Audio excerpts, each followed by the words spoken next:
ఇంట్లో కాలజెర్రీ కనిపిస్తే దేనికి సంకేతమో ఇప్పుడు తెలుసుకుందాం.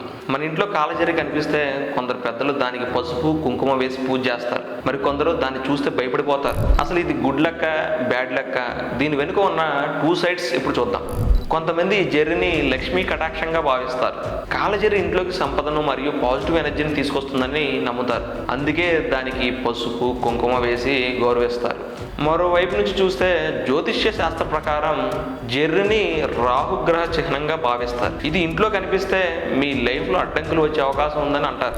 ముఖ్యంగా టాయిలెట్ లేదా వంటగదిలో కనిపిస్తే అది వాస్తు దోషానికి లేదా నెగిటివ్ ఎనర్జీకి సంకేతం కావచ్చు. మెయిన్ రీజన్ ఏంటంటే జెర్రీలు సాధారణంగా రాళ్ల కింద లేదా పొదల్లో ఉంటాయి. వర్షాకాలంలో లేదా రక్షణ కోసం అనుకోకుండా ఇంట్లోకి వస్తాయి. మీకు భయం ఉంటే దానిని హింసించకుండా జాగ్రత్తగా బయట వదిలేయండి. ఇంట్లో క్లీన్గా ఉంచుకుంటే రాకుండా ఉంటాయి. మరి మీరు ఈ జెర్రీని చూసి ఏం చేస్తారు? వీడియోని లైక్ కొట్టి కామెంట్లో చెప్పండి. ఈ ఇంట్రెస్టింగ్ విషయాన్ని మీ ఫ్రెండ్స్తో తప్పకుండా షేర్ చేయండి. ఛానల్ సబ్స్క్రైబ్ చేయడం మర్చిపోవద్దు.